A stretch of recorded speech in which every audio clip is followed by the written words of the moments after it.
Fala pessoal, tudo bem? Fabiano Capri. Hoje nós estamos aqui com o professor Dr. Carmelo, advogado, promotor. Vamos conversar um pouquinho sobre participação social e falar um pouquinho do nosso futuro, que são as crianças. Professor, obrigado por receber a gente aqui. Obrigado, Fabiano. Queria que você se apresentasse, falasse um pouquinho, né? Quem é o Dr. Carmelo, para as pessoas conhecerem. Meu nome é Carlos Alberto Carmelo Júnior, eu sou promotor de justiça há 25 anos, 19 dos quais aqui em Santos. Eu atuei muito tempo aqui em Santos na área da infância e juventude e agora eu atuo na área do patrimônio público e social. Bacana. Professor, vamos falar um pouquinho sobre a participação de forma geral. Qual é a importância das pessoas participarem da sociedade civil organizada de forma geral? Seja ela um sindicato, uma associação, um conselho, qual a importância dessa participação das pessoas? O que eu costumo dizer é o seguinte: quanto mais as pessoas participam, mais elas ficam informadas de coisas que estão no cotidiano delas, né? Veja, até juridicamente a gente aprende que todo poder emana do povo, que o exerce diretamente ou por seus representantes, né?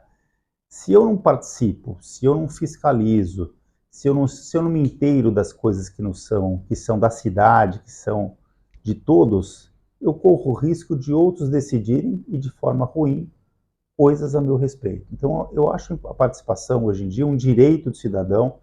A gente do Ministério Público briga para que as pessoas tenham cada vez mais oportunidades de participar em audiências públicas, em conselhos de direitos, enfim, em audiências, mesmo muitas vezes conversando com o Poder Judiciário, porque é direito do cidadão manifestar o que ele pensa, é direito do cidadão conhecer as diretrizes que estão sendo adotadas em relação a políticas que afetam a sua vida. Bacana.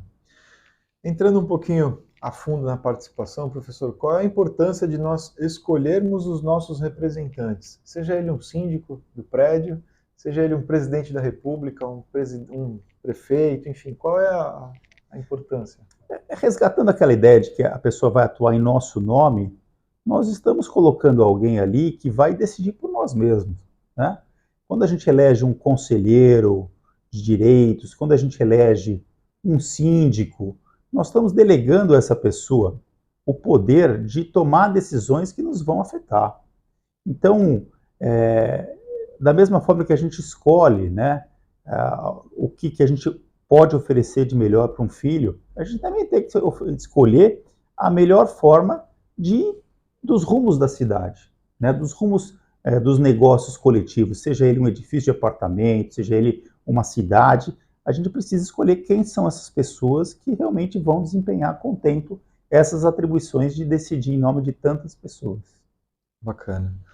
Professor, entrando agora do outro lado da moeda, né? Qual é o impacto de nós não escolhermos, não participarmos da escolha?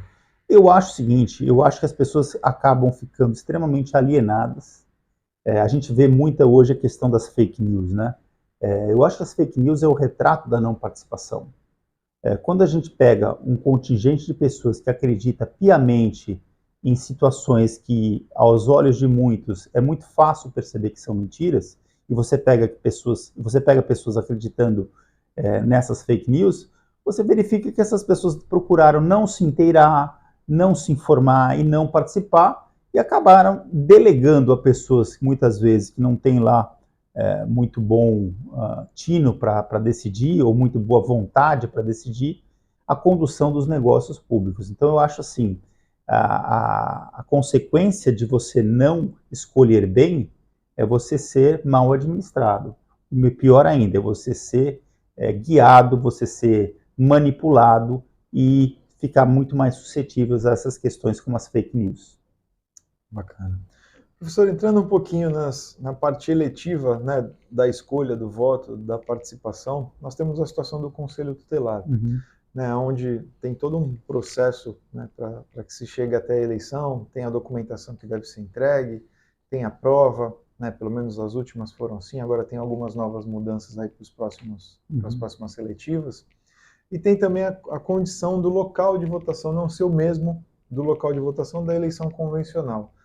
Com todo esse cuidado, qual é o seu ponto de vista ser uma eleição eletiva, onde as pessoas participam, se quiserem, dessa eleição tão importante na proteção da criança?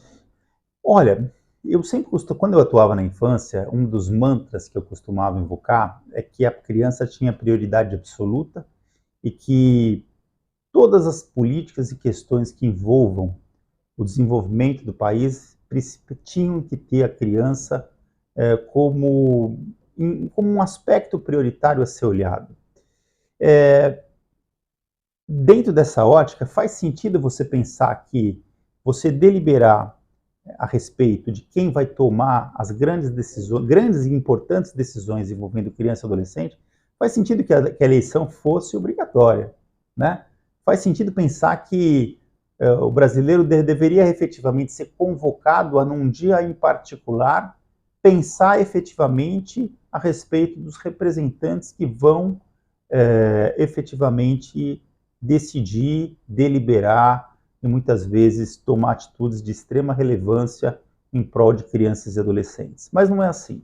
A verdade é que o Conselho Tutelar hoje é uma eleição que traz uma conotação política muito forte. Desde sempre se verifica que muitas pessoas que pretendem o cargo de conselheiro tutelar, elas almejam, na verdade, uma projeção política, talvez um trampolim para um cargo político de maior estatura, e com isso a questão da criança e do adolescente, que é a questão primordial, fica um pouco colocada de lado, né? Sei de propostas legislativas que existiram para mudar esse panorama, mas não vingaram. Inclusive, agora a recente modificação legislativa no sentido de que se pode prorrogar, conselheiros podem ficar ad eterno no cargo, tanto quanto eles sejam eleitos para tanto. Bacana. Entrando um pouquinho, né, nessa preparação e nesse cuidado, se nós tivéssemos esse mesmo cuidado para a eleição do conselho, para as outras, né, para os outros cargos públicos eletivos obrigatórios, será que nós teríamos melhores representantes? Essa é uma questão também muito difícil de ser respondida, porque no Brasil já houve, por exemplo, propostas de que os representantes deveriam preencher este ou aquele requisito, como eventualmente escolaridade, e aí a gente entra em questões que podem efetivamente cercear boas pessoas, bons cidadãos de exercerem cargos públicos, ainda que eles não ostentem a escolaridade eventualmente exigida na lei. Eu acredito que a gente caminha para uma solução em que a própria sociedade vai acabar aprendendo a forma de selecionar os melhores, né? Democracia é uma construção.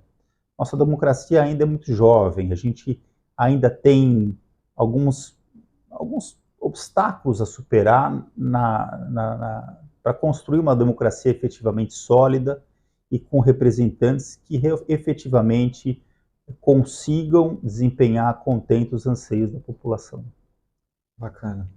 Professor, entrando no tema da criança, qual é a importância para a formação da criança ela fazer uma atividade fora de casa? Seja um futebol, né, um karatê, ou uma atividade cultural, um balé, uma capoeira. Qual a importância na formação da criança essa atividade?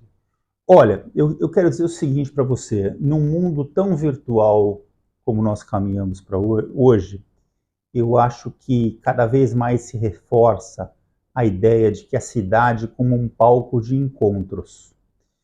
Eu acho que essa experiência que a gente tem tipicamente na infância, de conviver com os nossos iguais, independentemente da raça, da religião, da condição econômica, isso é tão próprio da criança, isso é tão rico, né? Porque a criança aprendendo a reconhecer as diferenças, ela aprende também a saber das nossas potencialidades, das nossas dificuldades, e isso não se aprende nos livros, isso se aprende em convivência. Convivência não deve acontecer tão somente na escola, né? A formação da personalidade adulta pressupõe que a criança tenha tido experiência de lazer, de cultura, de esporte, e fundamentalmente do encontro com outras pessoas que também estão buscando cultura, lazer, esporte, porque é dessa amálgama aí, de pessoas diferentes, pessoas que estão em processo de formação, que eu acho que a sociedade acaba se enriquecendo. Bacana. Professor, entrando um pouquinho mais fundo na formação da criança, qual a importância da fé na formação da criança, da participação de atividades religiosas, seja ela qual for, né? Não vamos nem mencionar. Eu acho assim, eu acho que a fé, as pessoas tendem a fazer uma confusão entre fé e religião, né? A religião pressupõe a fé, mas você pode ter fé independentemente de abraçar qualquer religião. Você pode ter uma religião que você não conheça qual que é, talvez até exista, enfim, catalogada como uma religião, mas você nem sabe que você pertence a essa religião porque você professa uma fé que é íntima, que é uma conversa com Deus, com o ente supremo, com o seu interior, com a transcendência. E eu acho que a transcendência, essa relação com algo superior é humana, é profundamente humana, né? Então, eu acho que a abertura da criança para a fé, eu vejo como uma possibilidade também de expansão da própria personalidade. Eu acho que a pessoa, quando ela tem essa abertura, esse olhar, né, para a fé, ela tende a se situar melhor no mundo, né, a se compreender melhor no mundo e a entender melhor o mundo, né? O mundo que é feito de vitórias e derrotas, de alegrias e tristezas, enfim. Eu acho que essa transcendência, né, que a fé proporciona acaba acalentando algo que é extremamente humano, que é essa nossa dúvida existencial a respeito do quem somos e o que estamos fazendo aqui, né? Bacana. Professor, fugindo um pouquinho do nosso tema, eu queria que você contasse aí para nós um pouquinho, né, agora da sua história e da sua jornada. Qual foi o ponto onde, né, você traz, que mais marcou você positivamente? Onde você fala, poxa, esse aqui foi bacana. É difícil a gente achar um caso, né, em que acabe marcando tão somente positivamente. Eu vou falar para você um caso que, surpreendentemente, é um caso que sempre me convida à reflexão, tá? É o seguinte, eu costumo contar esse caso, já falei outras oportunidades para outras pessoas. Eu estava passeando com o meu cachorro na ponta da praia ali, né, naquela atividade que a gente faz de levar o cachorro passear na rua e recolher os dejetos dele. E nisso, a rua estava um pouco vazia, estava um pouco escura ali. Em determinado momento, passa um adolescente de bicicleta. E aí, ele faz meia volta e eu pensei, vou ser assaltado. Aí ele olha para mim e fala, Dr. Carmelo, o senhor lembra de mim? Eu falei, pronto, vou ser assaltado mesmo, né? Alguma coisa vai acontecer. E ele fala, o senhor me mandou para a Fundação Casa. Aí eu pensei, vou ser morto agora. Eu vou ser morto agora. E aí ele fala o seguinte, olha, eu fiquei na Fundação Casa, lá eu fiz um curso de panificação e depois que eu saí da Fundação Casa, eu arrumei um emprego numa pizzaria e eu estou voltando à pizzaria agora, né? E aí eu fiquei aquela surpresa, né? Ele pegou o telefone e falou, eu queria que o senhor falasse com a minha mãe. Ô mãe, estou aqui com o Dr. Carmelo, o cara que me mandou para a Fundação Casa. E a mãe conversa comigo e fala, não, puxa, ele acabou de sair da pizzaria. Aí falei tchau, tchau, tchau. E fiquei pensando, né? Puxa vida, pensei que eu ia ser assaltado e eu acabei mandando esse menino para a Fundação Casa, né? O processo acabou, eu não mandei, né? Mas encaminhei para isso. E, na verdade, de certa forma, uma coisa ruim ir para a Fundação Casa, mas que trouxe algo de bom, né? Quer dizer, ele aprendeu uma profissão e estava exercendo a profissão ali. Então, o que isso me ensina, né? Que mesmo dentro de uma situação que me parecia, né, ruim, né? Porque um adolescente que vai para a Fundação Casa, ele tende a ser um adolescente rotulado, né? Um adolescente que você não acredita mais. Estava ali um adolescente que mostrou o contrário. Então, é uma situação que eu gosto de lembrar. Bacana. Tem alguma outra situação que seja negativa, que você fala, pô, essa daqui não foi tão legal? Olha, eu me lembro de um júri que eu fiz uma vez, em que eu pedi a condenação de um réu com uma prova, com uma consistência de prova, que talvez hoje eu não pediria. O júri condenou, o tribunal manteve a pena, achou que era o caso, mas eu sempre fico me perguntando que, puxa vida, era muito pouca prova para alguém responder por um crime de homicídio. Então, de vez em quando, eu fico pensando que talvez alguns casos, alguns processos, eles exijam do profissional uma maturidade que naquela época eu não tivesse, eu não tinha.